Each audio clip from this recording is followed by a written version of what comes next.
Hey, what's up, everybody? It's just Charles Benson, and welcome you guys to another episode of the Dreamers Pro Show, where we cover everything from sports, hot topics, classic debates, entertainment, and we give you guys a fresh perspective on things and how we see them. Well, folks, we got a major update here for you guys here today, but before we get into it, please make sure you like the video and subscribe to the channel. Well, looks like we officially got the announcement of who is going to be replacing Molly Qerim. As you guys know, about a month or so ago, or 2 or 3 weeks ago, Molly Qerim shocked everybody with her abrupt departure from ESPN.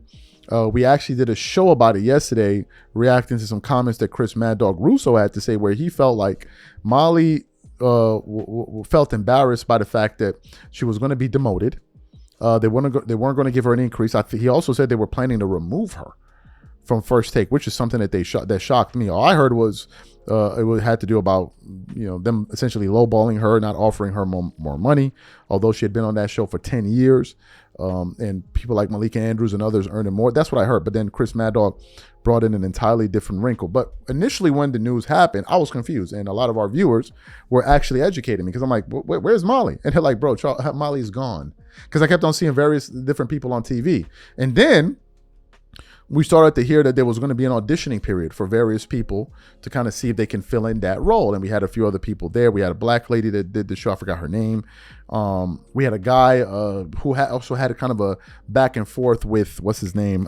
Ryan Clark from ESPN. And then this afternoon, we got the bombshell update that Shae Cornet is meant to replace Molly Qerim. So I'm going to read from a headline here from an awful announcement. It says, Shae Cornet to replace Molly Qerim as host of First Take. Let's read it and continue on what the article says. The news comes nearly 1 month to the day Qerim left ESPN, and then continues on. 1 month after Molly Qerim resigned from her role on First Take, ESPN has chosen a replacement. According to a report from Front Office Sports, Shae Cornet will take over as a full-time host of the morning debate show, with the network confirming the news to the outlet. Cornet's promotion is hardly a surprise, as the Sports Center anchor has been one of First Take's primary fill-in hosts in days Qerim wasn't present in recent years. The Indiana University alum first joined ESPN in 2020 following the stint on ESPN 1000, Fox 32, blah, blah, blah, blah. It then continues on. Shae is meticulous in her preparation, connects naturally with our show's high-profile personalities, and has a unique ability to keep lively debate engaging and on point. ESPN executive president David Roberts said in a statement to Front Office Sports, her professionalism, presence, and energy make her an ideal fit for First Take and a great addition to one of ESPN's most successful franchises. Stephen A. Smith officially announced the news during Thursday's episode of First Take, noting that Cornet will take over as the show's host on November the 3rd. So Stephen A. Smith then made a few comments there. It also says Cornet was part of a rotating cast of hosts that ESPN auditioned on First Take in the month since Qerim's departure amid contract negotiations. Speaking to The Athletic's Richard Deitch, ESPN president of content Burke Magnus, said that the network would audition hosts over a 30 to 45 day period, with Thursday's news coming nearly 1 month to the day of his comments. And then continues on with a few other things. He said, while we knew that we were going to make a change, her deal ran through the end of the year. We were more focused on that timeline, Magnus said, referring to Qerim no longer remaining a part of First Take if she remained at ESPN. So we're going to take probably 30 to 45 days to try a variety of in-house people, because we can do that on that show. Then we'll make a decision shortly after that. In the month since, First Take also auditioned Amina Smith, that's the person, Peter Schrager, Courtney Cronin, and a few others. I can't pronounce the name. And in the article went on to say a few other things there. What are my thoughts about this? Look, it's the business, man. It's the business.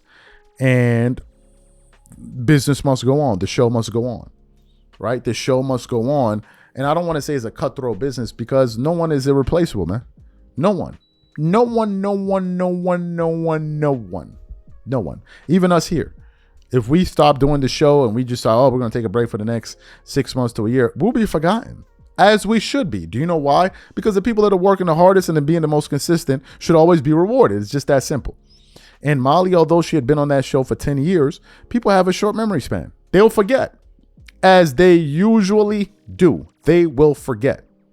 They're going to move on and forget. That's why you see, and usually what happens is it's very difficult, and I've noticed this, it's very difficult for people who have been on television to remain relevant after they're off television. It's very few people can do that. For goodness sake, look at Skip Bayless.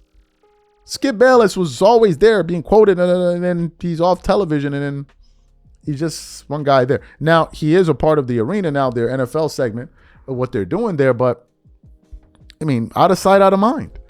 Out of sight, out of mind. Now, obviously, Molly earned a lot of money working there. Molly has experience in that role. I wouldn't be shocked if she ends up working somewhere else. Maybe works for FS1 or go works for a news corporation. I mean, look at Will Cain.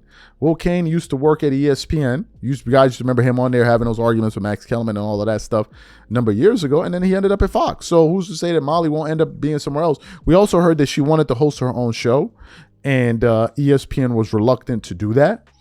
But if I had to put a bet on it, usually what happens is these guys kind of leave TV. They have a little grace period, and then they kind of go do their own podcast. I've seen a lot of people do it. I saw Carrie Champion do it. I saw a few other people do it. If they don't do that, then they probably go join another company that kind of got things rolling, and then they just bounce around all over and over and over and over. It's very few people that can actually maintain themselves and keep it going. One of the few people that have been able to do that successfully is Shannon Sharp. That's what really made him such a triple threat. Like, the guy was just former athlete. He could do well on TV. He can do well off TV. He's one of the few. I mean, there are a few others here and there, but it's going to be very, very difficult because now if you come into the independent space, you're in the wild, wild west, my boy. You're in the wild, wild, wild, wild, wild, wild west, and your name can only take you so far. That's why you see some of these guys are holding on for dear life to stay on TV. So you could look down on people in the independent space. Son, the fact that you're seeing me and I wasn't on TV, that says a lot. Because the chances of me seeing you and you was not on TV and you just had to come up here and do it, it would be just not going to happen, bro. It's just too hard. It's too damn hard. That's why I'd be stunned when these people be looking down on independent guys. Well, eventually sports media will catch up. They're still playing this game of, they're not journalists or we never saw them on TV. News channels are beginning to pick up on it. Go look at who you see showing up on some of these news networks now. There's a lot of guys from the independent space because they're realizing, oh, damn, wait a minute, these guys can get audience. A lot of them. And the guys in the political realm, they're blowing out the guys that aren't even on TV, right? So I guess we have to wait and see where Molly ends up. She has a lot of connections, but it's going to be tough. It's going to be tough. Like, it's going to be tough. And you just can't throw money at the problem. I've seen people come off of TV and they feel, okay, you know what? I'm going to drop $500,000. I'm going to drop $1 million. I'm going to invest this. I'm going to invest. I'm going to invest that. It's like, okay, bro, it's all nice and dandy, but at the end of the day, all of that don't really matter. It don't really matter. You can spend, yeah, you want to have a nice setup and all of that, but this ain't $100,000 setup we got going on over here.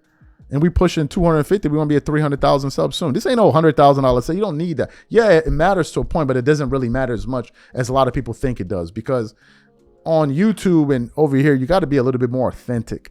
If it seems to control, people don't want to watch TV again. This is YouTube, man. But anyway, these are my thoughts. What do you guys think about the decision? I haven't watched much of her to have an opinion one way or the other. You guys let me know what you think about it. Do you like the replacement? Whatever you think, leave your thoughts in the comments, and we catch you on the next show, and I'm out. Peace.